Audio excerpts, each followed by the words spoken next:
it is.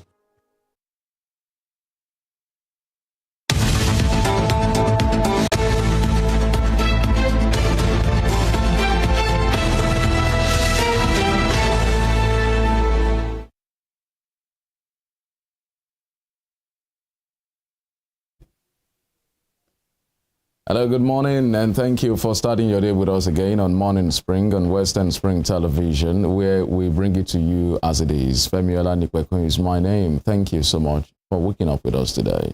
On the first day of Christmas, my true love said to me, You sang fine. Okay. All right, good morning and welcome to the program this morning, Morning Spring on Western Spring Television. I lost my voice, back in the days when I was a recording artist. Inside the bathroom. Everybody is a singer. Inside the bathroom, everywhere. Yeah. I used to sing better than that. But it's good to have you join us on the show this morning. It's Wednesday, the 21st of December, 2022, 4 days to Christmas. It's really, really close. And I just can't wait. The program, as you know, is where we bring you insightful newspaper analysis, engaging interview segments, and of course, what is trending. And remember to follow us on all our social media handles on Facebook and Instagram at Western Spring Television. On YouTube, you can search for our channel, Western Spring Television, and please do well to subscribe when you find us on there. And on Twitter, it is at WSTV_NG. Follow us for information, education, of course, entertainment. Well, so we'll take a break now, and when we come back, we'll be serving you the newspapers.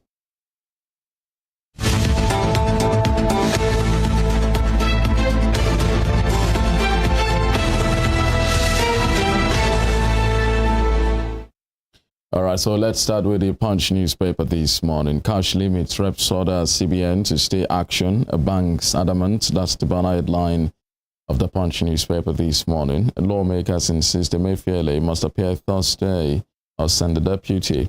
House defense order to suspend policy, cite CBN Act, Constitution. Banks ready for implementation. No counter directive spokespersons. So the issue, the main discourse really is still the cash limits and whether the CBN should go ahead or not. Well, that's the main issue, actually. And the National Assembly seems to want to tow a different path from the CBN, asking them to stay action. And having raised some concerns, one of the lawmakers, Bokochawa, I was seeing a clip of his where he was talking about having multiple people working on his farm, and that he has to pay them, I think, 5,000 naira daily, and he needs a large amount of cash and all of that. About 1,000 of them, he said, running into 5 million or thereabouts. So it affects them. It also somehow, in many ways, affects the ordinary people, the POS operators who have given the bank an ultimatum already. And it's the back and forth is getting quite interesting. And I really don't know why Emefiele hasn't shown up at the assembly. Ridiculous. Yes, the latest excuse is that it's a way out of the country on official assignment. Well, he can delegate if he's not there. Now they are insisting that he must appear tomorrow on Thursday or send a deputy. That's what he should have done if he knows that he will not be, if he knew rather that he will not be in town. All right, so beside the nameplate, bombing, civilian soldiers' deaths high. Zamfara, government laments that operation, is very, very expensive in terms of lives. So terrorists lost their lives, and so were soldiers also. And civilians too. I think that we could do well to minimize collateral damage by using precision. I'm not a military expert, but I know there's something called precision bombing and all of that, where you have laser-guided missiles that can hit a particular target with minimal collateral damage. I saw the story on social media yesterday. Some people really coming at the military, the Air Force actually, for killing terrorists alongside civilians. But it happens in insurgency. It happens in war. Ordinary people who are not involved. Normally, war should be between state actors, military people, but then citizens get caught in the crossfire. And I hope that the Air Force and the military can do their utmost best to minimize collateral damage in such operations. Well, just above the nameplate, governors FG agree on NIPP's sale to fund budgets. There's a rider to that. Abuja Disco sails through as government rejects buyers for discos. Buhari transmit finance bill. NAS passes budget on Thursday. And just below the banner headline, you have pictures of artifacts returned and the ceremony of Germany returning some looted Benin bronzes back to Nigeria. And the headline, Germany begins return of 1,130 looted Benin bronzes. That's the headline there on the Punch newspaper. INEC needs 100,000 vehicles, 4,200 boats. That's for the next election. That's according to the INEC chairman, Yakubu. Truck driver kills tricycle rider. Hoodlums loot rise. And finally, in the Punch newspaper, NFIU stops cash withdrawal from FG state account. That's following up on the, sort of enforcing or implementing the Money Laundering Act and also the cash limit. I understand that most of the agencies still pay ESTA codes, through cash. And so the NFIU is asking that government officials should open domiciliary accounts if they need to receive their ESTA codes and all of that. But, it's going to get tougher. But part of what Doyin Okupe was jailed for was because he received the money in cash in excess of 5 million naira. And you talked about the Senator Bukachua saying he withdraws 5,000 naira in multiples. Yes. Perhaps that will amount also to 5 million naira. Yes. So if you are to check round, there will be many people going to jail over that issue. Yes. A number of government officials and even private individuals who deal in that, size of cash almost on a weekly or monthly basis, both in and out of government. And that's why a lot of persons are kicking against this policy, because moving that huge amount of cash around, it's not just a financial issue. It's also it's not even the policy now. Yes. I think there's a mix of it, because the cash withdrawal limits is something different. It's something different. The Money Laundering Act is a law. Is a law on its own. Yes. It has a threshold. The 2011 Act was repealed, was amended. There's a 2021 or thereabout now. That's actually enforced. So it's actually a law as an offense. So we have many people who are actually guilty of this offense. Many of our leaders and even private businessmen are guilty of this almost on a daily basis. Oh, of course. And then, like I was saying, it's not just an economic crime or financial crime now. It is also a security threat to the lives of the movers of the cash themselves. If you're moving that amount of cash, if you do that on a regular basis, it's just a matter of time before people set eyes on you and then start trailing you, and you hear people being waylaid and all of that. Well, it's a good move by the NFIU to stop cash withdrawals from federal government and state accounts. All right, so that'll be all on the Punch newspaper this morning. From the Punch newspaper, we'll move on to The Guardian. The Guardian newspaper is where we are at this morning, and it says new Naira notes yet to circulate amid fear of counterfeiting. Redesign withdrawal limits will wreck North, Wamako claims. Ibadan motorcyclists reject new notes. Bank of England unveils King Charles III banknotes, won't phase out old notes, but reprinting will be discontinued. Those are three writers under that story. Interestingly, I followed the trend on the Bank of England's move yesterday, and a lot of people were trying to draw parallel between what the BOE did and what the CBN did. And for the Bank of England, it's going to take as long as 2024. For them to now start enforcing, the phasing out of the old note. But it will be side by side. The note will be introduced. And so in the long run, the new note will overwhelm the old note, and then it will be out of circulation naturally. So that seems to be a better plan. Yes, naturally. No sudden or emergency limits, no policies and all of that. But then you cannot compare both systems.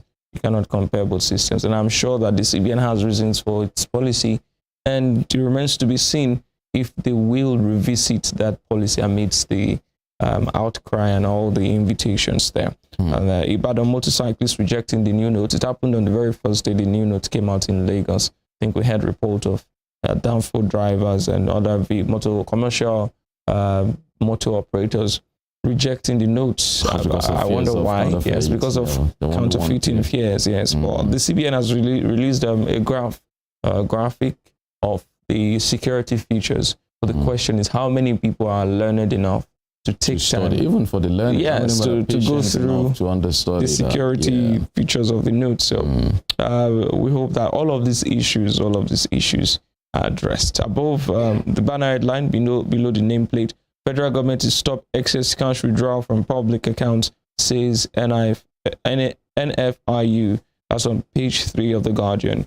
Ondo Council workers threaten to boycott 2023 elections over autonomy. That's on page 5. And ACF warns elder statesman Malami, page 28. Hot official sabotage of 2023 general elections, says Falano. That's politics, page 25. And at the bottom strip of the paper, Okukwe steps down as campaigns DG. I'm not demoralized, Peter Obi affirms, as on page 6. And brace for flight cancellations, delays, airlines warn travelers. And Ekweremadu to spend Christmas behind bars.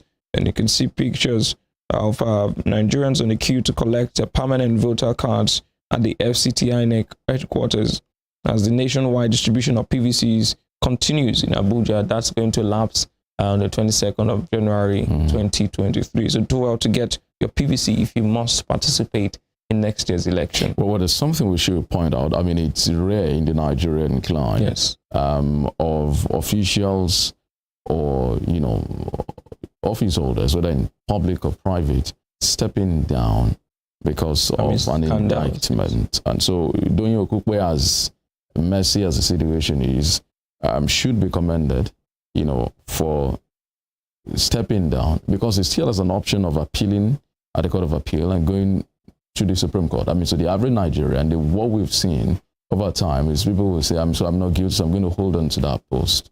So perhaps it's done by him, or he was forced to do so. It was a collective decision of the Labour Party and the obedient movement or the campaign. But it's something that we rarely see here in Nigeria. You have people who have heavier baggages who have refused to actually toe that line. So it's something that should be commended. Donye Okukwe stepping down as a campaign DG, but I'm sure it's going to have some roles, perhaps in the background in a way, behind the scene. But it is really commendable. It's something of a reality here in Nigeria. Yes, of course. We also look forward to a Nigeria where all of these things will continue to happen. Not just when there are scandals, when people can no longer deliver their mandates. They should also learn to step aside and give other people the chance. And this is commendable from Donye Okukwe. I mean, in other countries, we've seen people resign for as little as being in the wrong place, at the wrong time and all of that. For little as, the Finnish Prime Minister, the lady, I've forgotten her name, Marina now, was in the news. She had to apologize for being captured, at a party dancing and holding a cup of alcohol. That's to show you how seriously they take those offices over there, and that should be done here too. This is really commendable coming from Donye Okukwe. All right, so I guess we'll move to the This Day newspaper now. The banner headline is still on the cash policy. Can others express concern about plots to arrest Emefiele? With the riders, it says selfish Nigerians wants to create confusion in country. Bullion van politicians after CBN, says Atiku Kowa campaign. Lawmakers re-invite Emefiele for grilling on cash policy tomorrow. Falana, other senior lawyers react. Money launderers, political bandits against redesigning of Naira, says Nans. And policy will allow voters elect credible leaders, says ex-Kwara Governor Ahmed. We are not done yet with this cash policy. Of course. It's a mix now. So it's now some mix of drama, speculations, conspiracy theories, and all whatnot, into all of it. And a lot of persons actually feel that the links, apparent links of between the Emefiele and alleged terrorism sponsorship is the work of political bandits, like the Nans put it. I've never heard that term. Political bandits who are trying to come at him for trying to stifle their ability or their ableness to get the amount of cash they want to get. But I don't think that we need to really, really be political about certain things. If the man is suspected of having links to terrorism, let him be cleared of that. and let the CBN policy also be cleared. These are two things that are not mutually exclusive. They can exist side by side. If there's an allegation, let it be proven or disproved. And then the cash policy too. It's interesting to see Atiku Kowa campaign making reference to bullion van politicians being after the CBN, because you really can take away the fact that politicians are the hardest hit by this policy. And so trying to be political, making political statement about your opponent doesn't really help the matter at hand. But in all, I believe that Emefiele should come back to Nigeria if he's indeed outside of the country. Should come back to the Nigeria, see the DSS, go to the House of Reps, to the National Assembly, answer the questions that need to be answered, and let Nigerians, enjoy their lives. As it is now, we're being drawn into some sort of drama at the national level. Well, so I mean, it's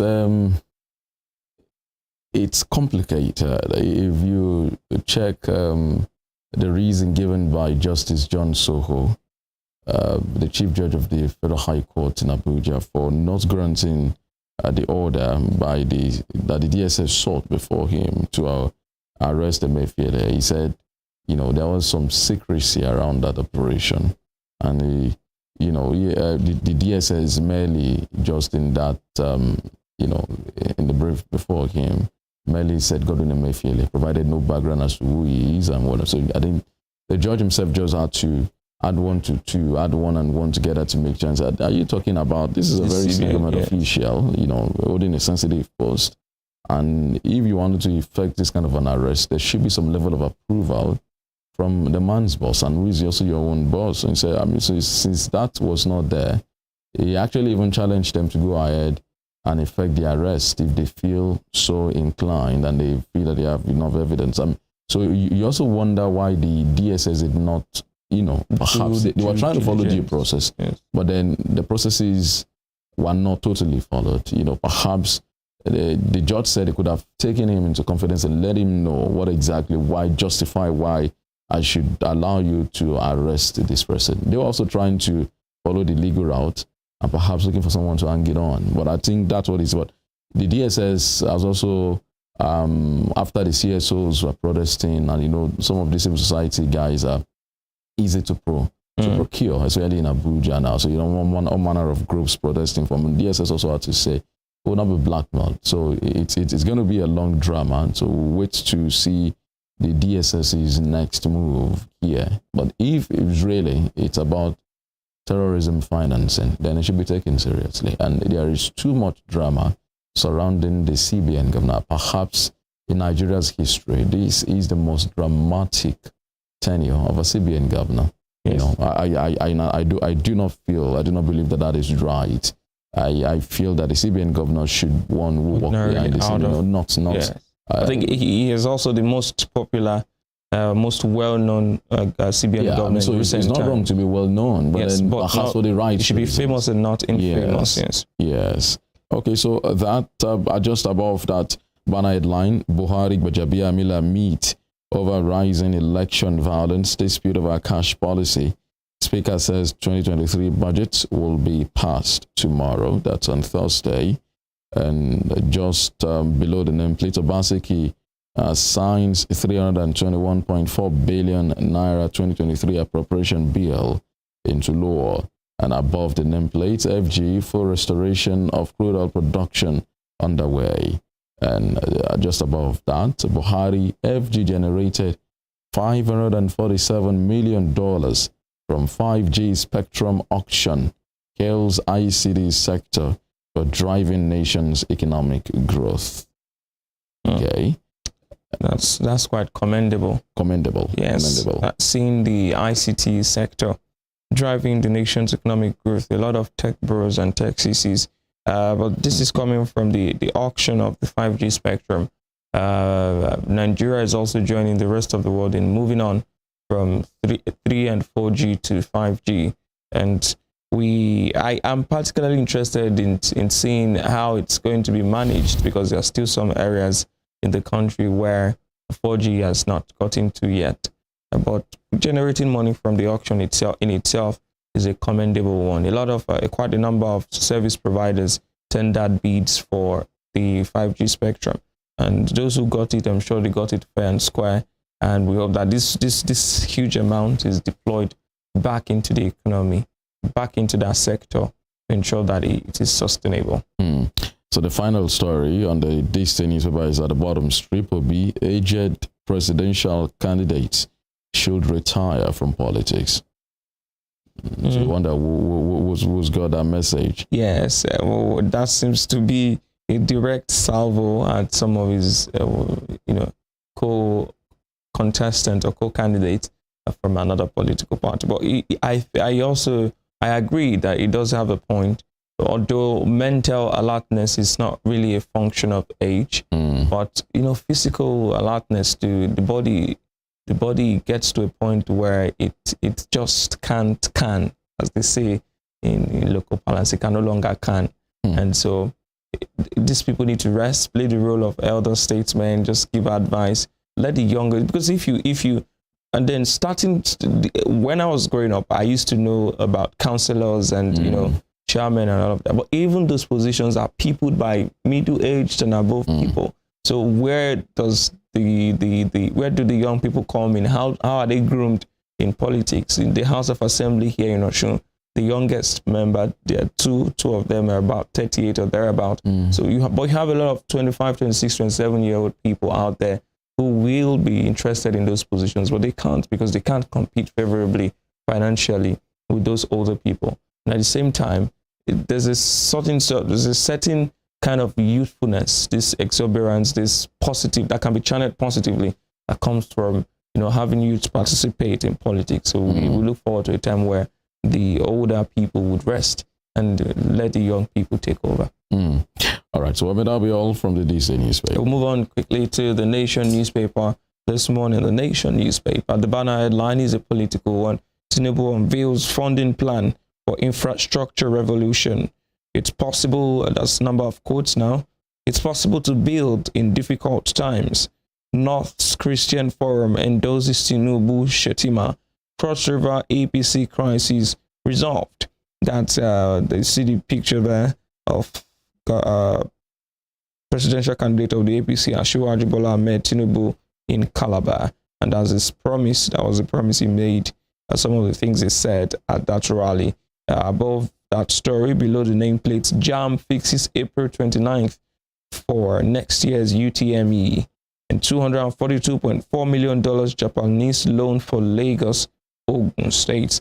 There's another loan to be taken by both of those states there, adding to the ever-rising debt stock of both subnationals and the national government. We hope that the monies are deployed properly. Above the nameplate, Okukwe quits as Obi's campaign DG. LP candidate lists priorities. And Shemakam, PDP leader Sean Atiku's Katsina rally. Still talking about the crisis rocking the People's Democratic Party as it intends, as it struggles to return to power. And below the banner headline, that story, CBN releases security features of new Naira note. CBN releases security features of new Naira notes. And governors OK plan to sell off 5 power plants. Federal government eyes 260 billion Naira from sale of Geregu, Ajaokuta, others. Details of that story are on page 1 of the Nation newspaper. And the last story there, or the last story at the bottom strip, is Senate confirms Onoche, Ogumola, 11 others for NDDC board. That's what you have on the Nation newspaper this morning. So for Onoche, it's she missed out on one, perhaps by Nigerian standard, she got a juicer one. Yes. As NDDC is a chairman. So civil society organizations and activists are against her being on the board or being a national commissioner of INEC. And now she has been confirmed as the chairman of the NDDC board.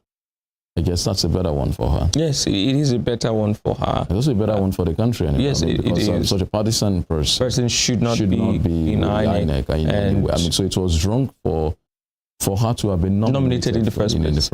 Yes. Because she's apparently a card-carrying member and an official member of the APC, and she should not be. You cannot officiate in a match involving your own country or your own team. That definitely you will be biased, even if you're not doing it publicly. You'll be pulling some strings. But this is quite good for her.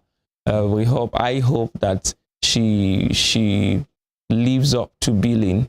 She's known as fiery and feisty, and very quite confrontational and abrasive. Takes no prisoner. Yes, so I hope that she can bring that to bear positively in the NDDC and ensure that the system is sanitized, because there are a lot of things going wrong with that board, with that commission. A lot of diversions, a lot of controversies about public funds, and I hope that she can use gengeness to bring out all of those things and work in line with the other members of the board to ensure that they do the right thing in the interest of not just the United Deltans, but in the interest of Nigeria as a whole, because taxpayers' money will be used to run that board, it's been used to run that commission. And I hope that that comes up. But you can follow up on that story and read more on page 2 of the Nation newspaper this morning. So I guess that'll be all for the papers today. And so we'll take a short break. Hopefully when we return, our guest will be joining us. Stay with us.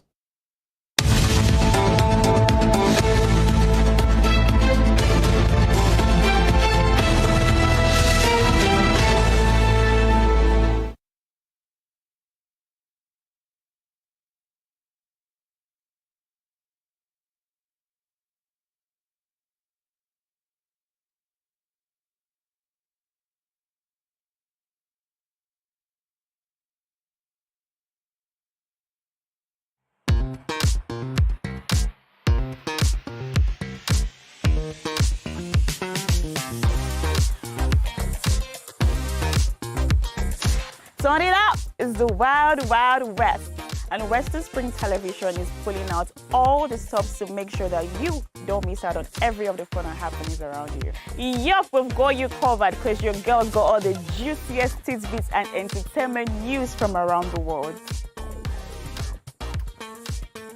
Cross over to the chocolatey side of entertainment. Join me, Chocolate Cassie, on Eccentric as we take you into every bit of the juiciest news, fashion, music, movie updates, and other trending conversations. Together on the show, we'll get personal with your favorite celebrities via phone call, Zoom, or even live here in the studio. Eccentric will be shown on your TV screen on Western Spring Television, channel 190, only on StarTimes.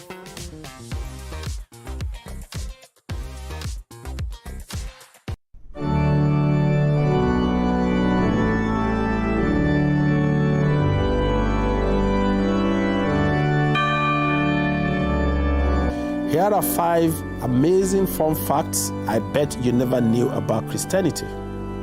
Number 1, there are over 2.4 billion Christians worldwide. Amazing fun fact number 2. The Bible is one of the best-selling books of all time, with more than 100 million copies sold every year. Most Christians believe in heaven and hell.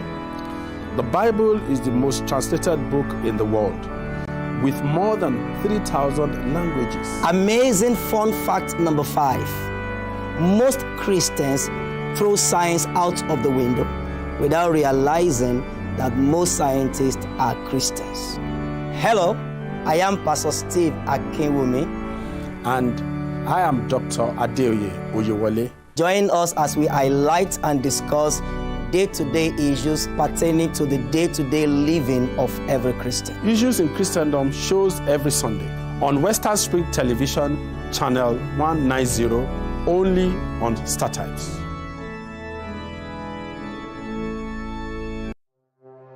Arrested, affected, sound, found. What do we see?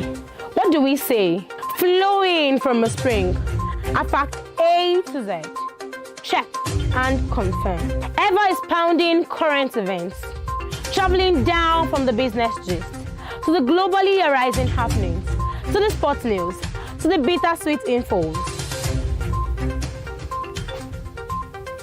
Guided transmission. even diffusion, vast and past. Detailed facts are fled. Within seconds, nuggets of words that flew across borders are fired. Stories short and long, wrapped in bundles of words, broken and dissected as it is, except misheard. This is the news as it is.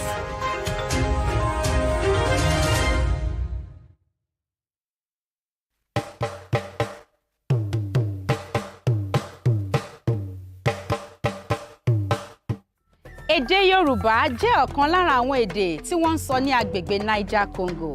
Èdè Yorùbá gbajúgbajà ní àwọn orílẹ̀-èdè tó ń bẹ ní ẹkùn ìwọ̀ oòrùn ilẹ̀ adúláwọ̀. Ó kéré tán, àwọn ènìyàn bíi mílíọ̀nù 14 ló ń sọ èdè Yorùbá lónìí. Ètò akọ́mọlédè ló ń dé sójú ìwòran yín láti iléeṣẹ́ móhùnmáwòrán WSTV ìkànnì 150 channel 190 lórí StarTimes. Folúṣọ́ Ayaolúwagbémiga, ìyá ìjọ pèdèpèdè, ìyá akọ́mọlédè ló kọ tèmi. Yorùbá dùn púpọ̀, Yorùbá ò lè kú, Yorùbá ò lè parun. Tiwa làṣà, tiwa lèdè, tiwa nìṣẹ̀ṣe akọ́mọlédè.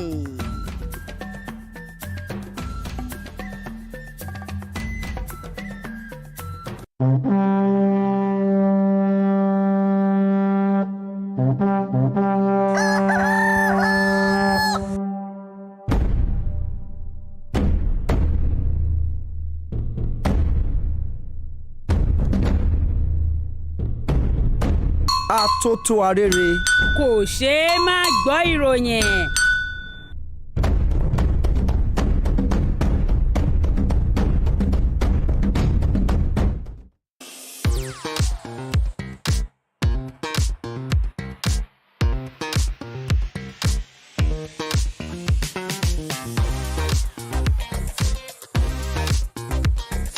Turn it up! It's the Wild Wild West. And Western Spring Television is pulling out all the stops to make sure that you don't miss out on every of the fun and happenings around you. Yup, we've got you covered because your girl got all the juiciest tidbits and entertainment news from around the world.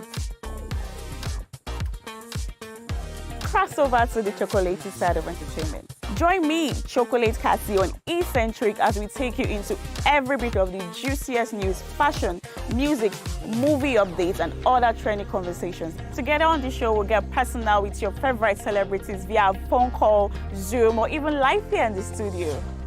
Eccentric will be shown on your TV screen on Western Spring Television, channel 190, only on StarTimes.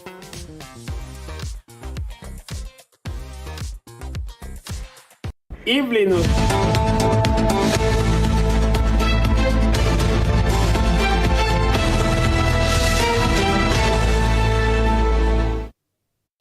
All right, thank you so much for staying with us. It's on to Morning Spring, and it's coming to you from Western Spring Television, where we say it as it is. You can check us out on StarTimes channel 190 at the DTT platform, and also watch us live on YouTube. It's at Western Spring Television. All of our other social media handles are active. You can check our activities out there. It's at Western Spring Television, and on Twitter, it is WSTV_NG. So we have our guest with us in the studios this morning. Our guest is a former commissioner for local government and chieftaincy affairs here in Osun State. He's a legal practitioner, a chieftain of the People's Democratic Party, was a deputy director general of the Ademola Adeleke campaign during the last governorship election. Honorable Kolakwa Ali joins us live in the studios this morning. Thank you so much for joining us on Morning. Good morning, Femi. Good morning, the other presenter. Good morning, our listeners at home. Thank you. All right, so we're looking at the issue of the debt profile, of the state. The governor, Ademola Adeleke, kicked a storm while making that presentation before the traditional rulers last week. You have the benefit of having worked with Ogbeni Aregbesola, and you are now with his new government also. In your own estimation, and the back and forth, who is actually saying the truth? Well, good morning, our viewers at home, because I said listener. I'm on TV set. Well, first and foremost, let me congratulate this your station Thank you, sir. On this innovation, you have moved from radio to television, and looking at this studio, this is a fantastic place. So you're looking at me, I've been to so many stations, I've been media persons, but I can read this one as one of the best that I've ever met. So thank you very much. I say kudos to Reef Nation. Now, coming back to your question about who is right, to me, I used to just two things to just oppose my answer that Governor Adeleke is right and should be commended for letting the people of Osun State know about the finance of this state. It is very, very crucial. He has gone ahead to address the owners of the state. You know, when the state was to be created, our Baba, our traditional rulers, majority of them played prominent roles in the creation. Because during that period, you know, the politician being what they had, some politicians, they didn't want the state to be created. Some because of political reasons, some for economic reasons. They thought it's like their empire was to be divided. You understand it? And so they were protecting the whole Oyo state as for it to be one. But our traditional rulers who felt the marginalization most, they were at the forefront. And because they were not politicians, the militaries at that time, they were listening to them, and eventually in 1991, the state was created. And so our traditional rulers happen to be our Baba, who should know the true finance of the state. And so when Governor Adeleke, when he assumed power, and let us flash back that after the election, Governor Adeleke constituted a transition committee and informed the outgoing government, who was then in power, for the corporation so as for the outgoing government to set up its own transition committee. They refused. I learned they are brandishing a letter now with the route on 23rd of November. You could just see these people. But the truth of the matter was that they didn't cooperate. And so there was no interface between the incoming government and outgoing governors at that time. So when the governor assumed power now, he invited the Accountant General. And let me remind us that that Accountant General was actually happened to be the one that worked with Governor Oyetola. He appointed him about 1.5 years ago. So he was his appointee. So tell us the true finances of the state.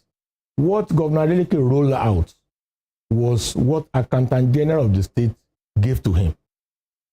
So if anybody say who is correct, who should now be the authority in terms of account of the state, other than the Accountant General is like your treasurer, the treasurer of the state. You understand it? To know the assets and liability in terms of finance of the state. And so if you are asking me who is correct, it is Governor Adeleke relying on the figure given to him by the Accountant General. Any other person can try to color one thing or the other. You understand it? But not Accountant General. Being a professional, an accountant, a civil servant, has been there, not newly appointed, so as for it to be colored or to serve one thing. So the real issue now is that, to answer our question, Governor Adeleke is correct. And it's correct because he rolled out and relied on the figure given to him by the Accountant General of the state. All right. So some persons have accused Governor Adeleke of having been political with the declarations that he made, being that he did not put the start date of those loans, making it appear as though the loans and debts were incurred by the Oyetola administration. And in response to that, the Oyetola administration and former Commissioner for Finance, Bola Oyebamiji, gave out a sort of a graphics, and the latest date of any loan there was June 2017. Oyetola came in November 2018. Was this deliberate? Did your principal, your governor, now decide deliberately to leave out the start date to make it look like Oyetola incurred those debts, or was it just concerned about putting out the figures in public domain? Well, I don't want the media to join them in that line of argument. First and foremost, trying to separate Oyetola administration from the Aregbesola administration is mischievous. And it's due to lack of conscience. Great apology to them. First and foremost, it is APC. When you are talking of political party, Aregbesola rule under APC. Oyetola rule under APC. Oyetola served as chief of staff to Aregbesola. He was in that government. That's first and foremost. Now coming back to what Oyebamiji said. Oyebamiji himself was the commissioner for finance during the second term of Aregbesola. We served together in the same cabinet. He was the commissioner of finance. And when you now go into that figure, please let everybody look at that figure very well. Add everything together. You will discover that not up to 200, what he has written out, it's not up to 200 billion naira. What Governor Adeleke roll out point by point, add it together, it is about 407 billion naira. So where is the difference? If let us agree that what Oyebamiji has rolled out is correct for the purpose of argument, that means Oyebamiji still has a question to answer as per the balance. Let us agree, okay, these are the ones you say Aregbesola in cure. Good. This is what Adeleke has rolled out. And I want to let you know that out of the what former Commissioner Alhaji Oyebamiji rolled out, some of those loans has been liquidated. The Sukuk loan has been liquidated. Why is he still rolling it out now? He himself was clever by half. He stated the time it was procured, but not the time it ended. The 30 billion commercial loan board has been liquidated. So don't let us anybody how will I put it now? Just declare our sense of judgment. But now let us come back to the argument. Let us now use their own argument. That's why I said recently a video came out wherein outgoing governor Alhaji Saka Oyetola stated categorically during the governorship debate in 2018, he was asked about this loan by a journalist in the debate renowned, wherein we had other candidates. He told them, addressing the state and the entire world, that the loan of the state as at that time was 141 billion naira. And he did not stop. He now went ahead to state that part of this loan, one will finish in 2019, another one will finish in 2020. And he went ahead to justify that loan. I want to hold your station. If you can play it, you want to see. I mean, our producer will play, but so if the Ademola Adeleke, I mean, our producers will be on standby to play that video shortly. But so if the Ademola Adeleke administration is saying 407 billion is the debt that we made on ground, and the Oyetola administration is saying, well, I did not borrow a dime for my own time in office. Now, you are saying that the 2018 governorship debate, the then candidate of the APC, who became the governor, said that what we have was around 141 billion naira. And you said that some of them have since been liquidated. So how come we have a disparity between 141 billion naira and 407 billion naira? I seem someone is lying somewhere. Thank you very much. That's why I said, if you want to ask the question now, it is somebody who said, I have not borrowed. When you look at if you can assist me, when you look at the figure ruled out by Governor Adeleke, that figure was not a long sum, just going to 407 billion naira. He mentioned each item by item. He mentioned it. You understand it? And I expected Alhaji Oyebamiji or Governor Oyetola to come out, forget about when we are there to item by item. This one is not true. This one is true. This one is not true. from this one, this is the total. However, this is the time the loan was procured. This is the time. That is what is expected them. It's not for them to be passing the buck. If we have accountants in the house now, and I said I don't borrow, and somebody checked the account. So I said when I resumed, I met 20 naira debt, but I did not borrow, and I don't borrow any amount of money. When you assume, Mr. Lanipekun, you're supposed to meet lesser something. If eventually you now meet 100 naira, it is for me to come and explain, okay, if you say you meet 20 naira and you have not borrowed, you have even paid out of 20 naira, come and explain to us how our debt becomes this. So perhaps that's why those who are arguing and saying that the Ademola Adeleke should have put dates of procurement of those debts to it, so that we can know who borrowed what at what time. And they said perhaps it's actually mischievous for him to have just put out the debts outside without attaching who borrowed what, so that we can know who to blame and who to hold responsible. I've said one thing now, which you are still going back. I said the date of procurement, yes, let us take that argument. One. But those item by item, which Oyebamiji has done. Nigeria, we should just let us be focused, at least for once. Oyebamiji has come out with items by items. I said you should add it up. Is it up to 400 billion naira? My answer is no, because I added them up. It's not even up to 200 billion. Okay, so does that mean that the 407 billion naira is not correct? No, it's correct. That's what I say. Adeleke has come. Adeleke not just come out to the total. He came up with item by item, which when you add it, you understand it. He name it item by item. You can Google it and roll it out. You will add it up, and it will be 400 billion. You understand it? So the point is this: if Oyetola want to be sincere, what it needs to be what it needs to do is that the war rollout by Governor Adeleke, before you now talk of the debt to incur, he should address it that PowerPoint by PowerPoint.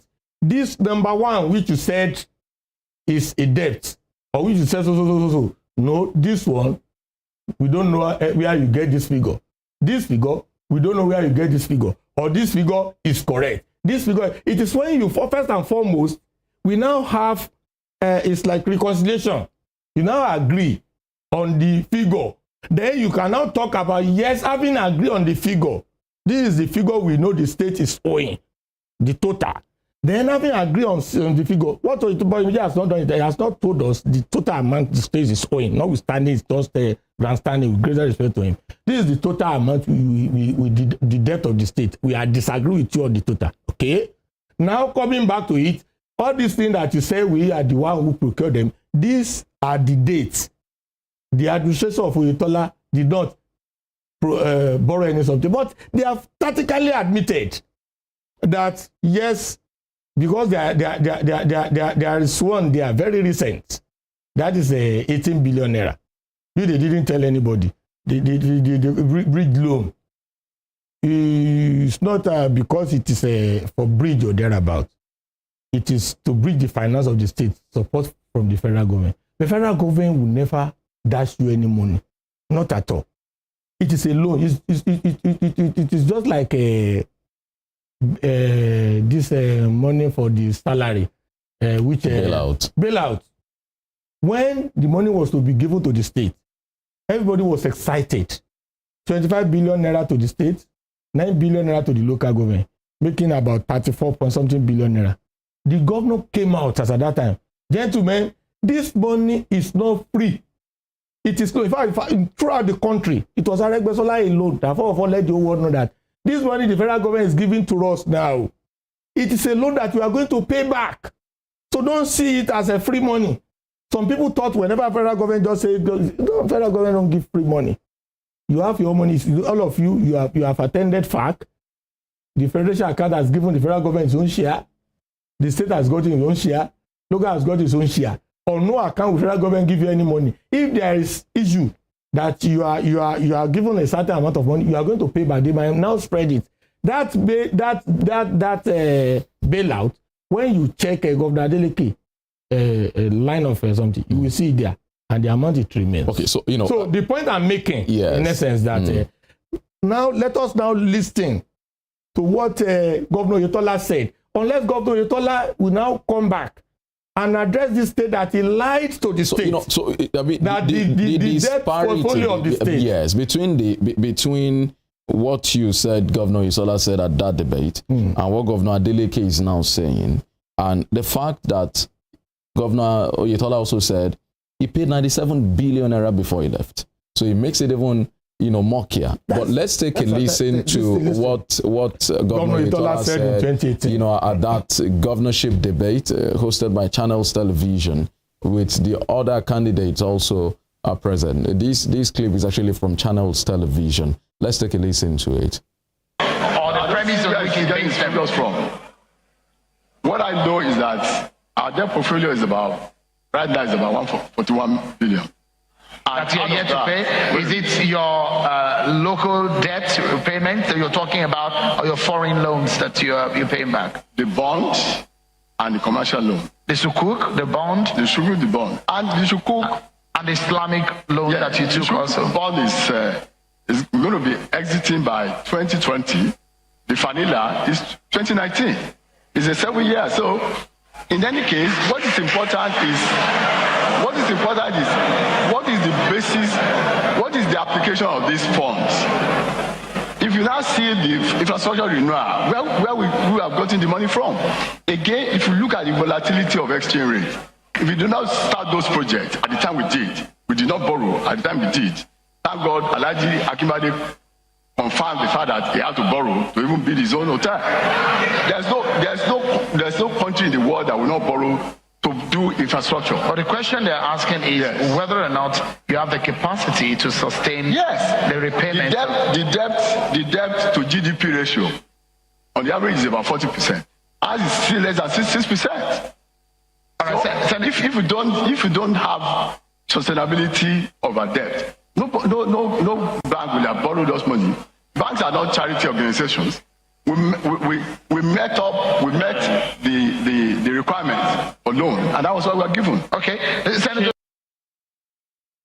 All right, so, you know, that's the clip there. The Channels Television debate 2018, the then candidate Isiaka Oyetola of the APC speaking at that debate hosted by Channels Television with Shane Wakimbaloye. And so you heard what he said, 141 billion naira. But then, when he was asked, is these all? He said the bonds and commercial loans. He didn't mention the foreign loans. So perhaps we are not calculating the foreign loans. I mean, so if we add the foreign loans to the 141 billion naira, he said, perhaps it could be more. And do you think that the foreign loans could have amounted to the 300 billion naira that summed it up to 407 now? That is why I said, that's why I said you media should just assist the public very well. That the appropriate person, the only area where you are knocking the Adeleke's government is that the area of politics.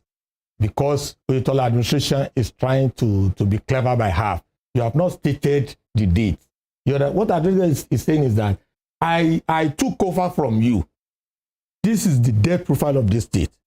What I now expected Oyetola administration to say, why to be among them, was equally to come out now.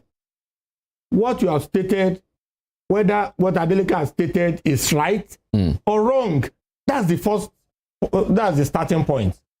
First, that is the most important thing to the state. It's not about who and what, because look at what former Governor Oyetola, what he was doing here. He was actually defending. So if he's now trying outsmart to exonerate himself, people say, no, you can't do that. So he's saying he did not borrow for his own during his own time. That was what he's saying.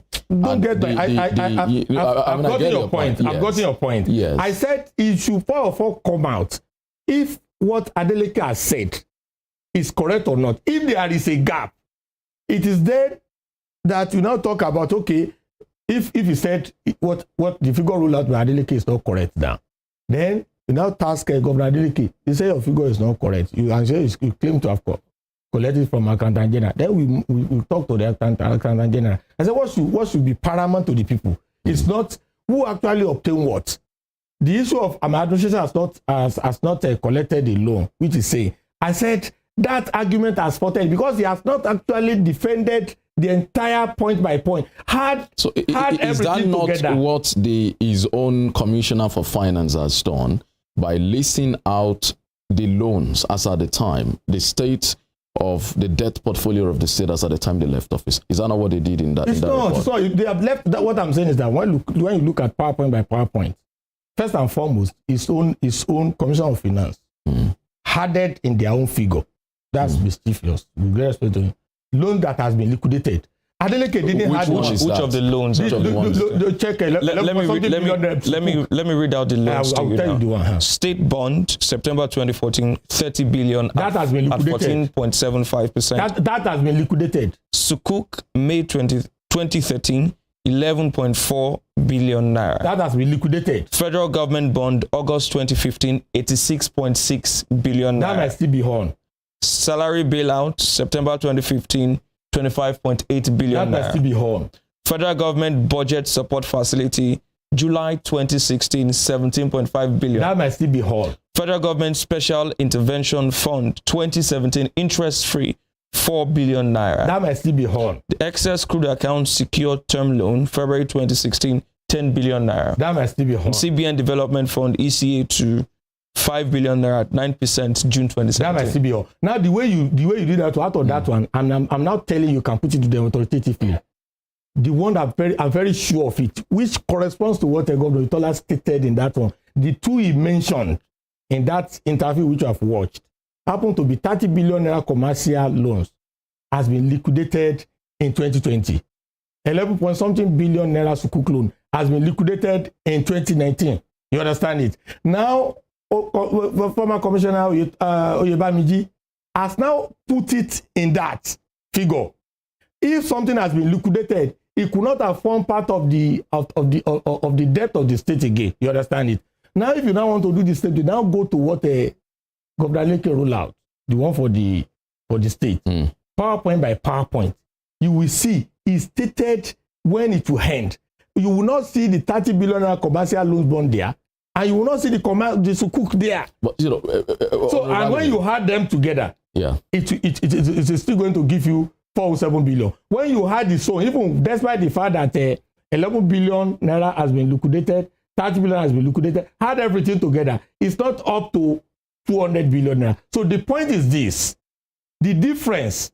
Who is going to explain the difference? It is Oyetola administration that has faulted his own argument that he has not borrowed. Apart from the fact that in the one he rolled out, did you see 18 billion naira which they have just collected? We'll come to that 18 billion naira. But so don't you think that assuming that the Oyetola administration is not willing to come out clean on the issue of the debt, if the current administration that has access to the records now come out to say, this is the amount that Oyetola borrowed while in office, this is against what he's claiming that he did not borrow anything of, don't you think the debate will be over? The debate is on. The government will actually, the government is just starting. It's just what you're hiring is just a revelation. A lot of committees, they're on. You will see a lot of revelation. When you see people that think they can lie, you need 1,000. When you have a lie, another 1,001 lies to cover it.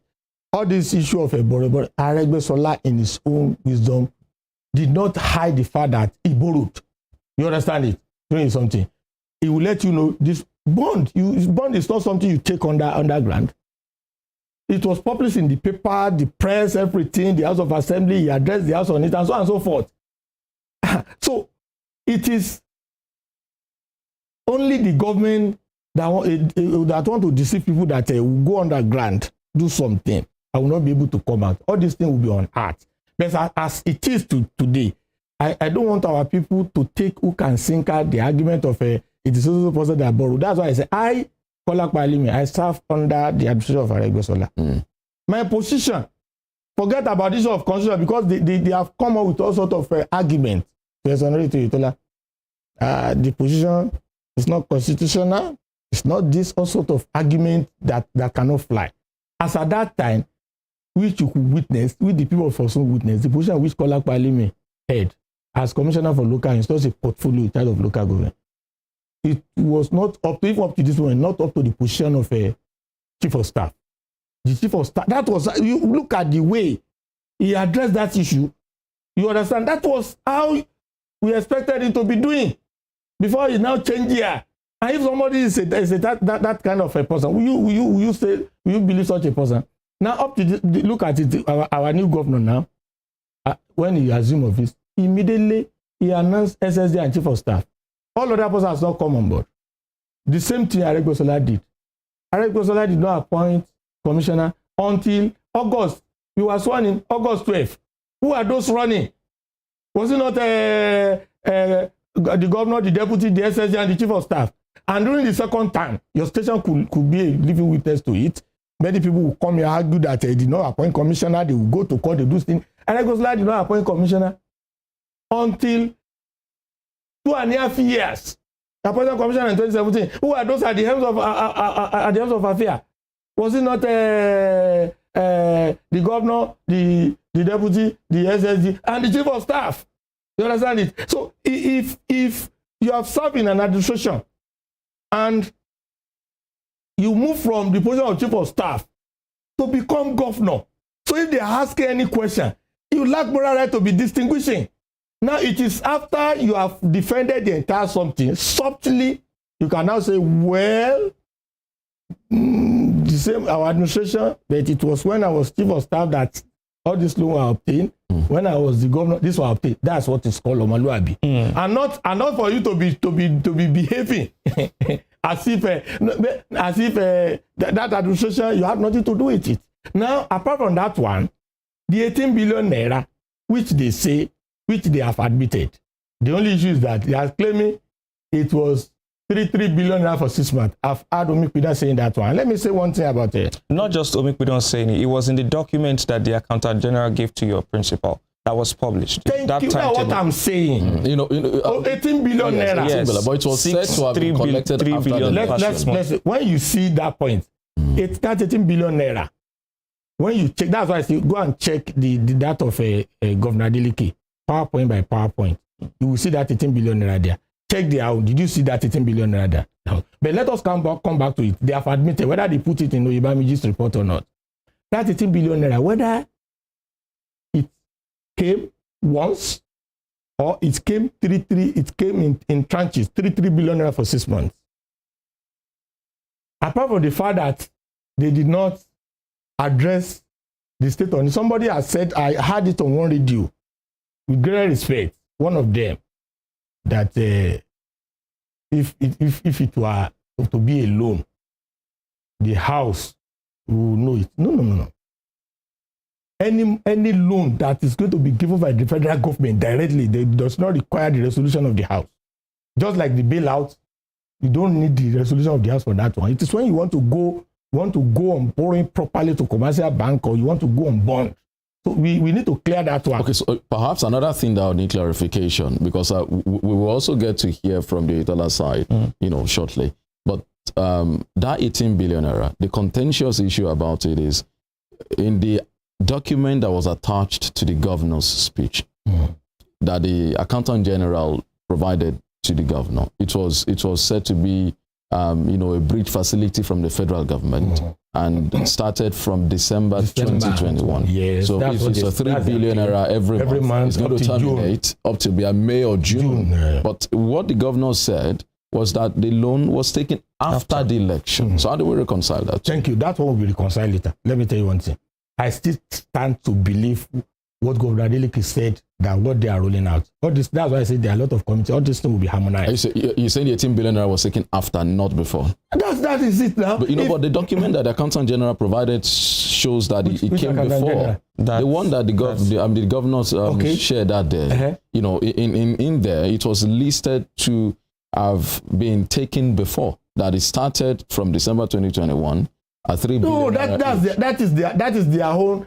When you check that document, which the document, yes. Please open it. Yes. You will see that. If our producers can help us also to project, they don't project. The timetable, the timetable attached. Yes. That one will help our argument a lot. Please project it. Because what the information supply to Governor Adeleke, the information rolled out by Governor Adeleke was supplied to him by the Accountant General. You understand it? That's why I say I start to believe that one than somebody who is trying to dodge one thing or the other. You could have said, okay, I collected 18 billion naira, okay, in tranches. We have asked them whether it is a loan, whether it is a gift, whether it is a grant. What have they used 18 billion naira for? In this state, what have they used it for? Let them go. If it is salary, tell us. If it is this, tell us. If it is pension, tell us. If you will use it to build a school, tell us. You must be able to state this. Then we now consider whether it is adequate or not. But they have not been able to come out with what they have used 18 billion naira. And 18 billion naira too is a lot of money. I told people, if you don't know what a billion naira means, it means 1,000 naira in 1,000 places, 1 million naira. 1 million naira in 1,000 places makes 1 billion naira. So if somebody has collected 18 billion naira, say whether it is loan, whether it is a gift, whether it is this, you have collected 18 billion naira apart from the allocation. They have said they are now talking, and there are time they collect low allocation. You must be able to state that it's also months we collected 3 billion naira. But for that month, this is the amount of the allocation. It was this money and this money that you had together to do this thing. That's accountability. Okay, so, Mr. Alimi, that document that the Accountant General provided to the governor. So item 7 on it says, FGN Bridge Finance Facility collected in 6 installments of 3 billion naira. I mean, there are some other money here, times 6 from December 2021. Okay. And it amounts to 18 billion. I take that one. I'm coming to it. Yes. Now, starting from number 1, now continue to take the item one after the other. And now just oppose it to what Ibami said. So we're talking about the 18 billion. I agree. So what we're saying is, was it taken after or before? So by this document, it suggests that it was taken before. The issue now is this. Don't let us go away from the real fact. The fact is that 18 billion was taken. No doubt about that one. There's no argument. If they had admitted, they are taking it in tranches or they are taking it at once. The fact still remains that 18 billion was taken. If it was taken starting from December or January, they should be able now to tell us. If you have admitted taking it, they should now come out with what they have done with it. That is the issue. Whether it was taken at once or it was taken, because all the information about that's why I said all this information was supplied. If the table shows that it was taken in tranches and it was written in the speech of the governor, it was taken after the election, it means the Accountant General still has some things to explain. Because at times, you may not know, all this money might be taken gradually, and it might be in that account being saved, and it might be after they have lost the election. You understand? Because governance is very complex. It might be after they have lost the election that they now decided that this money should not just be there and spend it. So it amounts to the same thing. Right, because so, it might come gradually and for it to be saved. I was a commissioner for local government. There was money we call Eco Fund, SS crude oil money. When I was commissioner, it was coming gradually. Now we now decided to be saving the money. So we saved the money when the money was up to almost 14-point-something billion naira.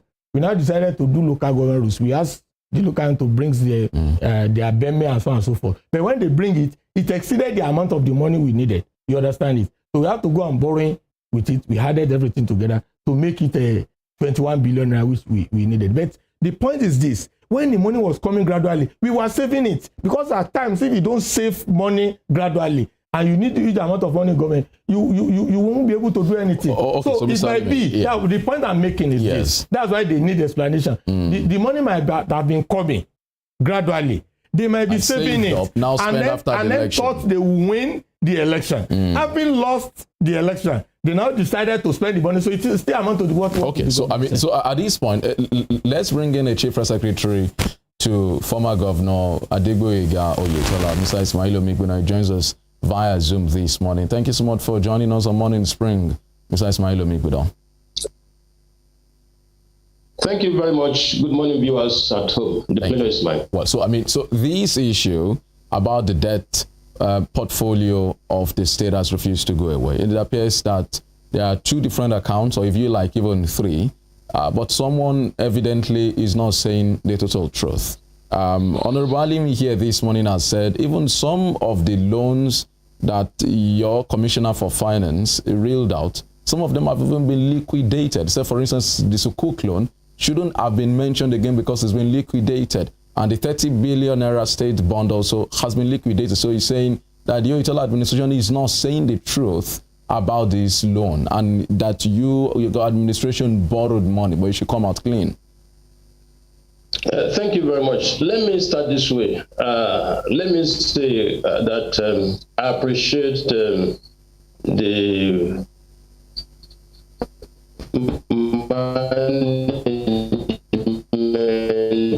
staff of oh my, so it appears that I didn't have phone this morning. I only got to know. Oh. Can you hear me? Okay, so I think it's better now. It was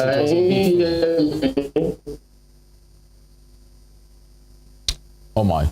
We seem to be having issues connecting with Mr. Mikudon. Is he back with us now? Mr. Mikudon, can you hear us now? So I think we'll try to reconnect. Yes, I can hear you. Can you hear me? So, I mean, we can hear you, but the line is breaking, so it's dragging a bit. Can you hear me now? Oh, yes, much better now. Okay, thank you. As I was saying, that I was caught unaware this morning as far as this conversation is concerned. But as a journalist, I'm ever ready, anytime, any day, to respond to issues, especially issues that I'm very, very conversant with. In any normal climate, once an individual gives a false witness once, then whatever such an individual says should never be taken as the truth. I put it to Honorable Bukola Alimi that apart from all the lies he's been telling, he has again lied this morning by saying that please cross-check the facts. The Accountant General came on board in May this year. So if you calculate May this year to now, is that up to 1.5 years? Now, should we continue to listen to such a character? That is one. Two. So, Mr. Mikudon, please, for him, let's be temperate in our choice of words and let's focus on the issue. Without looking at the person. Focusing on the issue. It's not, look, when he was talking, when he was describing my principal as a man that has no conscience, you did not Mr. Mikudon, please allow me to speak to. I beg you. Let's speak to the message, to the issue here. All right. Yeah, it's the issue. There is no way we can talk about the issue without talking about the messenger of the issue. It's very important. Now, having said that, we stated it very clearly that we never took any loan. Look, there's a difference between loan and a facility. Again, he has just admitted here this morning that if in the speech of his governor, they wrote that we took a loan after the election, it means that the Accountant General will have to explain. Why didn't they go back and find out the true position of things before coming out to lie to the members of the public? Just yesterday again, their spokesperson even lied against my person that I admitted that we took a loan after the election. Where did I admit that? Is it through my press releases or through my conversation? Look, there's a difference between a loan and debt. Maybe we should take it very clearly. We should make it clear. There's a difference between loan and debt. What's the difference between a loan and a debt, Mr. Mikudon? Thank you very much. When you talk about loan, these are facilities that are extended to you within your period of governance, and there are percentages that you need to pay as far as those loans are concerned. Does it not translate to debt ultimately?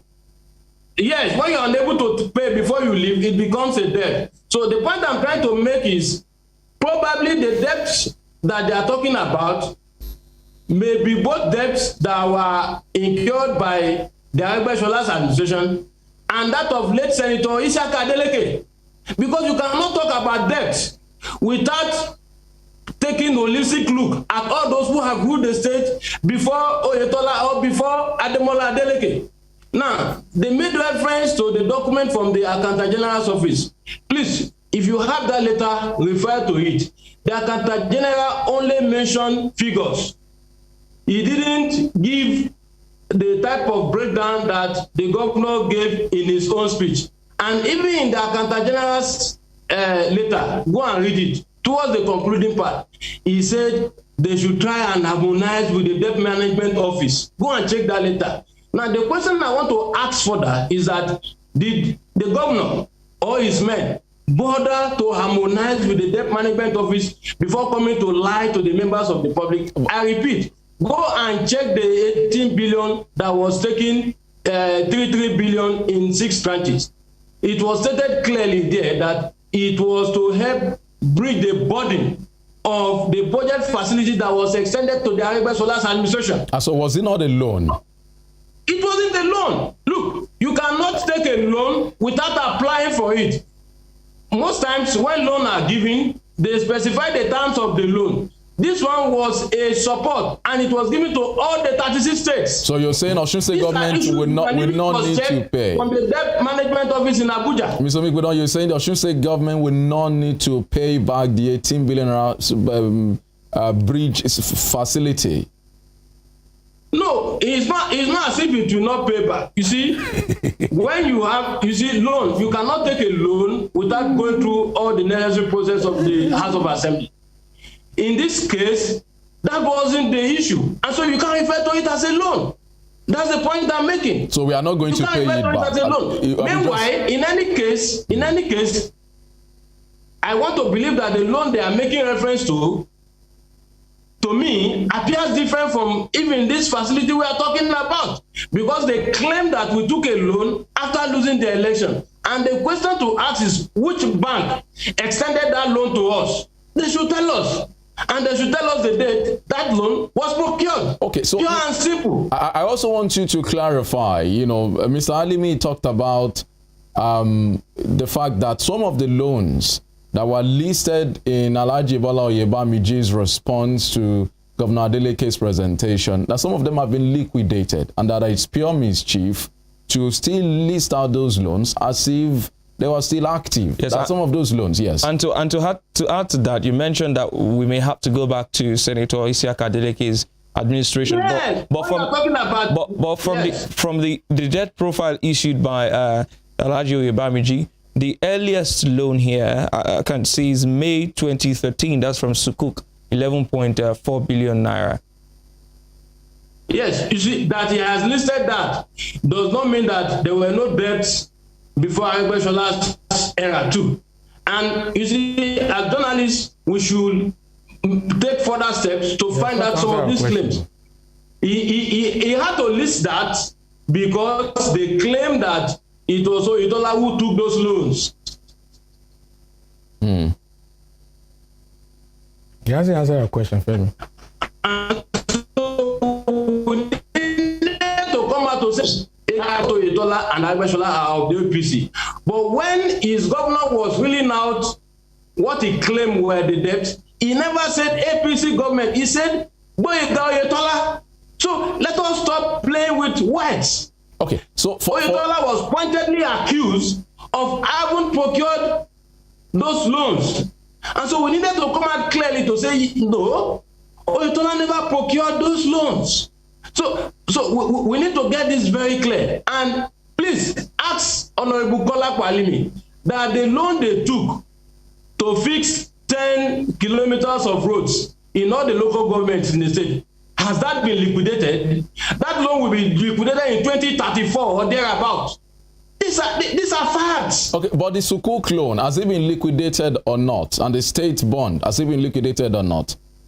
Well, I am not the finance commissioner, but I am very sure that if it has been liquidated, it will be there in the books. But the point I want to make is, if the PDP government didn't set out to smear the name and character of Mr. Adegboyega Oyetola, they would have come out clean, as they have published the dates when those loans will be liquidated, they should as well have provided the dates when they were procured. I believe very strongly that if they had done that, we won't be going through all this. But because they deliberately set out to smear the name and character of Oyetola, they push it out to say that these were the debts the Oyetola's administration incurred. They even went further to claim that we took 18 billion after the election. And I'm happy that by themselves, they are dismantling the lies they told about us. Okay, Mr. so, Mikwido, all right, so, okay. yes. Mr. Mikwido, apart from the date of the loans now, does your administration, or do you agree with the figure in total, the 407 billion naira? Do you agree with it that is the state's debt profile, regardless of who borrowed what? I cannot sit down here to admit whether that is the correct figure or not. But I believe very strongly, you recall the last time I had cause to appear here, I told you that after my appearance, I will link up with the finance commissioner and will put out the details of those loans, including the 14 billion we left behind where they were. And I'm sure he did that within 24 hours. So this again too, I will take it to him, and I'm very sure we will respond appropriately. But since they are in government now, and they are claiming to be running a transparent administration, I don't think they should find it difficult in reconciling their position and tell us what exactly is it that we are looking at. All right. They should stop lying with figures, because that is what they have done. All right. So, let's come back to, Mr. Kolapo Alimi. So you heard him there saying your administration was just being mischievous, heaping the entire debt profile of the state on Oyetola. He said he showed that even some of these debt perhaps could be way beyond, Aregbesola or even Oyinlola down to Senator Isiaka Adeleke. So why would the state governor come and say 407 billion naira is total debt that was taken by Oyetola? Was that fair in any way in the first place? Well, before I answer your question, whenever I see my brother Mikwido talking, I feel sorry for ourselves in Nigeria. That's why is it that we don't talk with conscience. I wouldn't know whether you watch the video clip which Governor Oyetola, when he spoke during the debate. Unfortunately for him, he was not with him during that period. Mikwido was not the first CPS to be appointed. Governor Oyetola first appointed Mr. Adesina as a CPS, and he was with him for quite an amount of a month, for quite a month before Mikwido came. And during that period, this Mikwido would be on televisions lambasting the administration of Aregbesola and Oyetola inclusive. So what I want to say is that what he's doing now is not new to me. We know him very well for that. Now, if Oyetola himself, as governor chief candidate of APC during the debate, said so amount was it, and he was asked and he explained and justified it. So I don't see any reason for all this ulabalu. Then secondly, on the issue of whether the accountant general was appointed 1.5 years ago or thereabout, the file remained that accountant general was appointed by Governor Oyetola. That is the issue. No, but I'm coming about the date. Will I be monitoring? I just knew that this man has been there. So that is no longer the issue. How could you now feel that I lied? Which lie? Was he not appointed by Oyetola? He was appointed by Oyetola, but was he appointed 1.5 years ago? By the time you were talking, hold on, Mr. Mikwido. What are you saying? You should be ashamed of yourself now that you are leaving the issue. He was an appointee of Oyetola, and he was the one who gave Adeleke the figure. That is the issue. It's not because somebody just trying to play with figure. So Mr. Alimi, so is it fair to now heap all of the debt profile of the state on just the issue is this. The issue is this. He said Governor Oyetola has been claiming he paid so amount of a billion naira out of the debt. They say out of what? If you are in power, people are raising agitation that was the debt portfolio of the state. If you could recollect, I was in your studio on radio. I told them with my own little knowledge of what we had, everything we had as at that time was about 240 billion naira. And we could explain it. But some people will say it is 500 billion naira. Some people will say it is 300 billion naira. So it was incumbent. And I said as at that time, the government of the day, they were the ones supposed to come out and tell us the actual figure, PowerPoint by PowerPoint. After all, the document don't lie. They didn't do that one because they enjoyed it. The man that has just spoken, the government that has just spoken, defending the loan, defending the system, defending everything, later turn around because he wanted to rubbish his predecessor, under which he served as chief of staff for 2 terms, because he wanted to present in bad light, later turn around. As that's why the director of I didn't borrow come. The way he defended the issue, he went ahead to justify it. That after all this thing we have done, we wouldn't have been able to do without borrowing. And when if Oyetola saying it's not borrow, why should Oyetola borrow? Oyetola have access, which the money which he inherited from us, $20 million, save $1 million life program. When you change that money, as at that time, it will give you close to between 7 to 8 billion. I've forgotten about the exchange rate. Now he had access. He admitted. We said one of our commissioners said it was 30 billion. It was this. They said they came out that they collected a refund of 11-point-something billion naira. Had it to this one. They sold Lautech. They collected money. They equally said they had 13 billion naira. Now come back to Osun State. Apart from Olaiya Bridge, what other thing do you see that can justify? Do you have any mega school built? Do you have any middle school built? Do you have any serious things done? So if you are saying you don't borrow, you don't borrow. You don't need to borrow when you have not done major something. You understand it? If we have to juxtapose the amount of money. So my question, Mr. Alimi, is so the 407 billion naira, is it Oyetola that took them all? No, what Adeleke said, which they are trying to. I took over from Oyetola. This is the debt given to me. Roll out to the administration from the administration of Oyetola. It is very clear. The loan you see, just like he rightly said, there are some loans which, right from Oyo State days, you are still paying little out of it. But because of the mischief of the outgoing government, they wanted the state to believe that anything related to loan is Aregbe.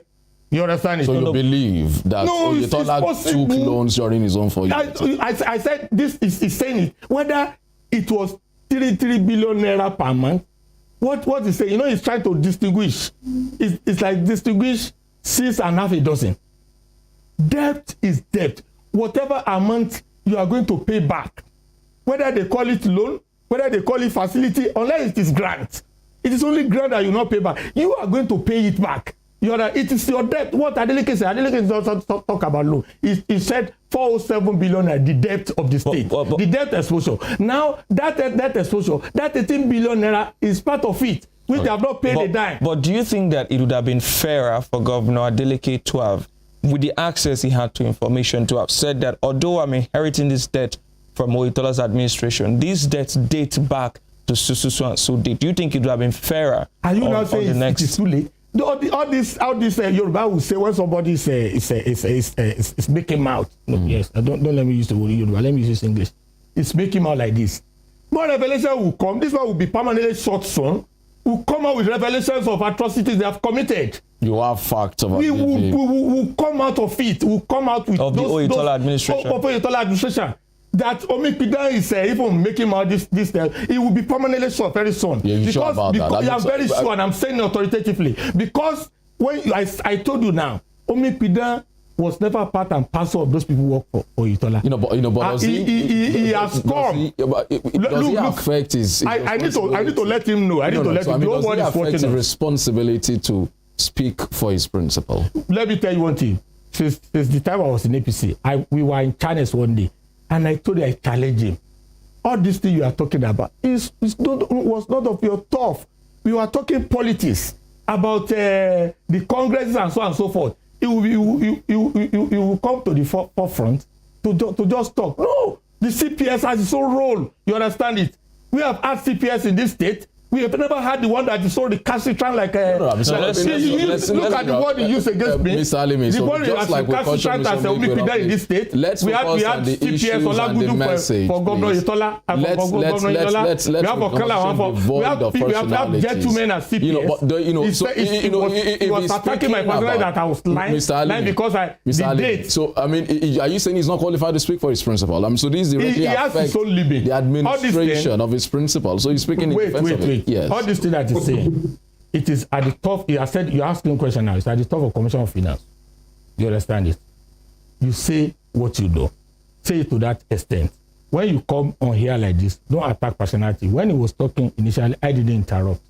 Now, he now started attacking. And when you caution him, he made reference to the fact that I said somebody has no conscience. I said, we do apologize and due regard. I didn't mention it. I said, if somebody has conscience, if you have stated this, look at the video. I'm not the only one that watched the video. You understand it? Watch the video to the end psychologically very well. And look at the intention of Governor Itola at that time, defending the entire something. And look at what he was doing later on. So my own position is this. Don't let us miss the issue. Whether you call it loan or you call it facility, since the state is going to pay it back, my brother, it is a debt. So his own definition of distinguishing loan and debt, to me, is not tenable. The same thing they did for the alternative project funding approach or thereabout financing, which they have done. They have carried out so many projects on credit. When the committee come out of it, you will see the debt along that line. You understand it? And he has spoken now, which they are brandishing, 14 billion naira. Let us go by his word that actually you have let 14 billion naira cash. 47 billion naira. That's what 14 billion. 14 billion. That's what you mentioned. Unless I didn't have 14 billion. Okay, you had 14 billion naira cash. You have 30 months half salary arrears to the workers. You didn't pay any. You stated the other time that you pay 4 months. There was a civil servant in the studio with disagree with him. Part of half salary arrears, of which was incurred when you are the chief of staff. If truly you have it, will you not pay part of it? You have pension arrears. If truly you have that money, will you not pay part of it? Somebody will say you leave cash. Now I said that is a lie. That will tell you it is a lie. Now I interrogated the money because of my own little knowledge of it. I now discovered that there was a program I had on your radio. You can ask Oderino, wherein I quoted Sopi money. That one is still there. And I quoted the money belonging to OBOBs. Please check Oyebamiji's breakdown of 14 billion. You will see OBOBs money. During that period, those people, they came to me that the OBOBs money, which they are making reference to, they have been there since Aregbesola era. It was a program of a farmer anchor program for the broilers. They gave each farmer 2 million naira, and then they were reforming. They used that money for the program. That money is a project money. They now went ahead to that project. They withdrew that money to the government account in Sterling Bank from the farmers' accounts. You understand it? They added it up to make 200 million naira plus. That's part of the 14 billion check. Okay, so I'm coming. Let me interrogate this properly. Because of our time, yes, we have, and we need to get back to him also. It remains one. Yes. Loans, 2 billion naira, which has been there since first time of Aregbesola. Aregbesola gave that credit agency 2 billion naira for giving small loan to the artisans. And he established the credit agency. That's why you see them relating with microfinance and so on and so forth. You will see it there. They call it CK loan. It's still there. So what they have done, apart from in that 14 billion naira, apart from the October allocation which came in November, and the FAC meeting was actually held very late, around 21st of November, and so the money was not available to them. It's only the figure they got. So the money came on 24th or 25th to the account. So there was no way they could spend the money.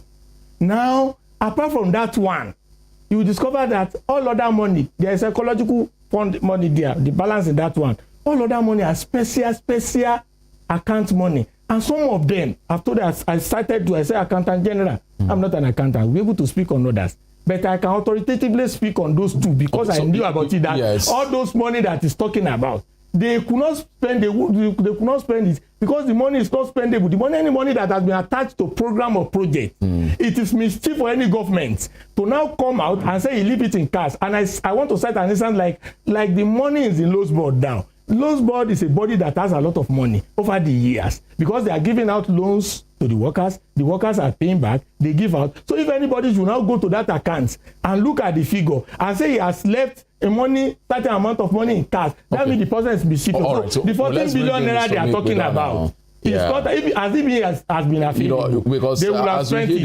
At the same time, my brother, at the same time, how could somebody be proud these days, up to this way, that is managing about 13 to 14 accounts? That's to say that it is a lie. All other accounts they are mentioning, they are special accounts, so project accounts. So the money is not. I didn't have Oyetola. You think Oyetola will have left 14 billion. Mr. Alimi, because we do not have much time again. So Mr. Mick, but also you heard Mr. Alimi. Thank you very much. Yes. Let me start this way. Billion naira everything I have done as a journalist, as an appointee, are in the public domain, and you can verify.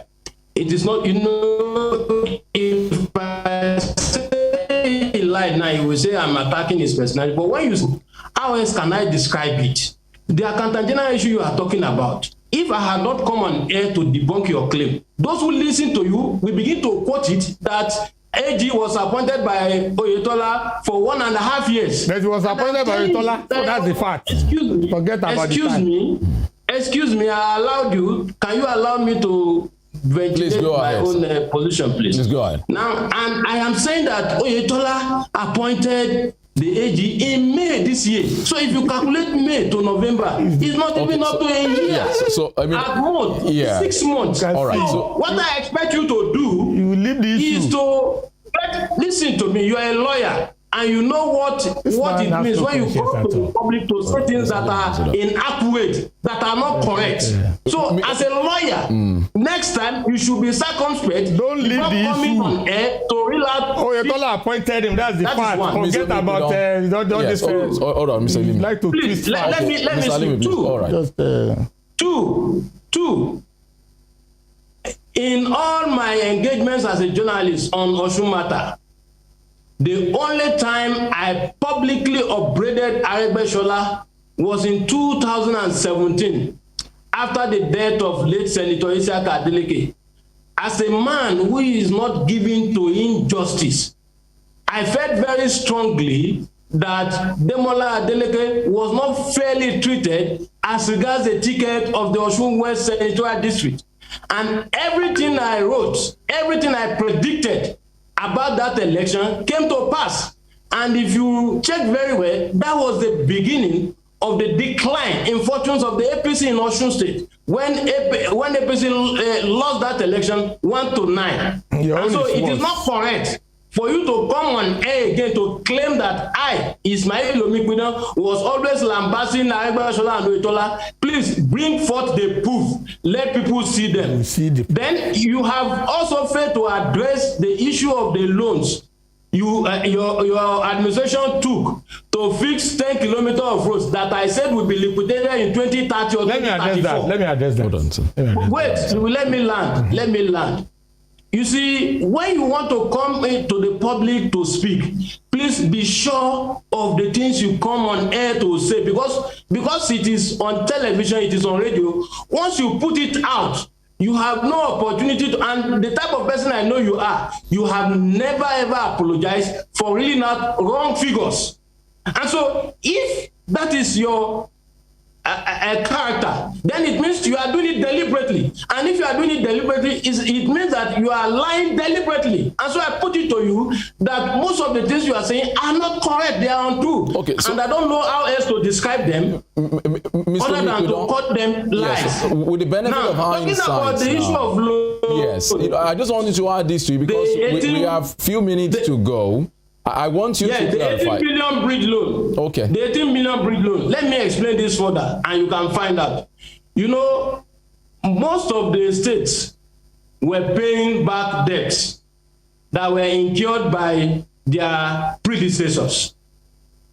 The 18 billion, for example, was part of, they call it, you know, they gave a budget support to the agricultural sanitation, for instance. And so they were deducting. So as they were deducting, governors were complaining that this thing is hampering them from working. And the federal government said, look, these things are structured. We can't stop their deductions. And so rather than, one way we see we can assist you is to support you. And that was how they came up with that arrangement. Now, by implication, what that means is that those debts you had paid back, they made it available to you so as to help development. And so you cannot, in all honesty, call it loan because, one, you are not paying a percentage. You are not paying percentage. So you're saying Osun is not going to pay that 18 billion naira back? Is that what you're saying? No, it's not as if you're not going to pay. You pay back, but it's not loan. It's a budget facility. If you listen to my explanation, I am owing you 10,000 naira. Now, I struggle to pay the 10,000. No, I am owing you 20,000. I struggle to pay 10 out of it. And I now came to you and said, look, this thing, I am not finding it easy paying this thing. You now say, well, the 10 I have paid, you can't return it to me. But, okay, let's see a way of supporting you. So you now gave me, indirectly giving me back that 10. So by implication, I will still pay you back that 10, but not the same way it was being paid before. Okay, so Mr. Bigbo, don't because of our time, because we need to go now. I am not paying interest on them. Yes, we need to go. We need to go, but I want to ask you I'm not paying interest on them. So rather than now, for them to now come out to say that we took 18 billion loan after election, they should have come out clearly to explain this. And if they don't understand, they can link up with the debt management office in Abuja. They get further explanation. What I have explained to you, if you concentrate with the debt management office in Abuja, you will get the same explanation. You know, I want you to respond to this before we get back to Mr. Alimi and conclude. Yes. With the benefit of hindsight, do you feel that it's a strategic error of judgment on the part of your principal and perhaps the administration not to have stated clearly the debt portfolio of the state when the governor was signing out of this, especially in his farewell message? And in addition to that, you've always been mentioning that your administration did not take any bank facility, emphasis on bank facility. I stand by it. Yes, but are you obligated, was your administration obligated to any contractor? Are there any repayment obligations aside bank facilities? Okay, let me start from that. I thought I had addressed that in one of my engagements here, that to the best of my knowledge, the alternative funding we did, we were able to discharge our responsibility. And I said, if there are anyone that are standing, assuming without considering that if there are anyone that are standing, that the money we left behind was enough to take care of them. And after this program, I will cross-check with the finance commissioner and the works commissioner to know if there were any, any outstanding. That is that about that. Now, I still insist that we never took any bank facility. Look, this thing is an open book. Any institution they claim we took loan from, they should be courageous enough to publish the name of that financial institution with the dates. These things are very clear. Look, the type of vicious attack that they have launched against us even before we left office, if they have any clue as to that, I'm sure by now those papers should be flying left, right, and center. the other issue you raised, I hope I have addressed. I hope I've addressed those two issues. All right. Now, on the final note, you see the type of character my principal is. What he ran away from, unfortunately, was what they still came back to accuse him of.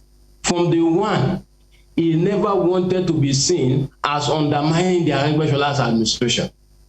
And that was part of the reason why he felt that, look, Osun people have not voted for him to come and lament. Osun people have not voted for him to come and make excuses. And if you listen to that clip they showed, he explained it that the most important thing in situation of debt is to be able to manage it. And were we able to manage it? The answer is yes. We're able to manage it to the extent that most people in Osun were amazed how we're able to pay salaries consistently for 4 years without taking any bank facility. And apart from paying salaries, we were still able to build infrastructures, we build roads, we did a lot of things. So these things are clear. For me, I don't think it's a strategic error on his part. It's a deliberate effort on his part not to be seen as undermining the man who handed over to him. Unfortunately, all right. Okay. That was eventually what the likes of Alimi want to. Okay, so let's get back to Mr. Alimi because of our time, because we need to run off now. So, Mr. Alimi, you heard him saying from the word go that his principal never sought to undermine the Aregbesola administration, and that was why, and I've had this a couple of times also from other people, that was why he didn't talk about the debt profile of the state. I wasn't harping on it or wasn't lamenting. Do you agree with him on that? Well, first and foremost, before I answer your question on the issue of a local government loan, I have explained to you now, and I let you know that we saved so amount of money. We needed to spend so amount of money. So we did not hide it. The House of Assembly was informed, local they were informed. And all the roads, I still have the list.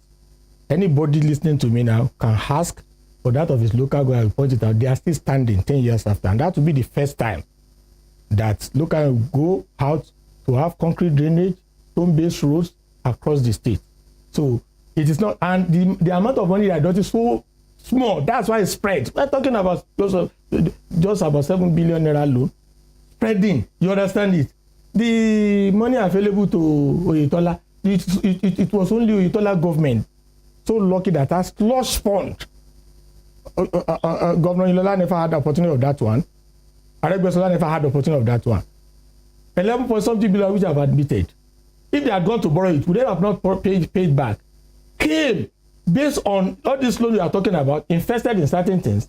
It has its own reward too. Mr. Alimi, we have just 1 minute to go. Okay, that's all my time. So no, I want you to so much time. No, you also spoke very well before you came, Mr. Alimi. In fairness, we gave you more time. On the final. Do you agree with him that his principal from the word go never sought to undermine actions speak louder than voice? But that was why I didn't talk about the loan profile. Thank you very much. Thank you very much. I will leave the people of Osun State to judge Governor Oyetola based on his action, whether he was not out to rubbish his predecessors. He has done it. Somebody said you should not eat fortune in Yoruba language. They said somebody saw the person that had it yesterday. They say, where is the person now? He said the person has died. He went out, set out to rubbish his predecessor, and he has had his own reward. Our God is not God of hypocrisy. Okay, well, it's not God of injustice. Let's leave it at Oyetola lost due to his own action. His downfall was actually man-made. We need to go. Mr. Kola we'd like to thank you. Perhaps that'll be a conversation for another day, but we appreciate you for joining us. Mr. Kola Alimi is the former Commissioner for Local Government and Chieftaincy Affairs in Osun State, a chieftain of the PDP. He was the Deputy Director General of the Ademola Adeleke Campaign Organization at the last governorship election. And we also have joining us via Zoom Mr. Ismail Omikwedan, Chief Press Secretary to former Governor Adegboyega Oyetola. We thank you, gentlemen, for coming and being part of the program. And the pleasure is mine. Honorable Kola Alimi. Thank you very much. Thank you. All right, so that way we end the program. Unfortunately, Emmanuel will not be able to give us a trend. This has trended more than what it's trended today. Yes, of course. So I guess we'll just go straight away. Yeah, we'll go. I need to go get some Christmas Yeah, chicken we and need to. rice in Thank you advance. so much. All right, so that's the show today. Talk to me. See you tomorrow. Bye-bye. Femi Olanipekin is my name.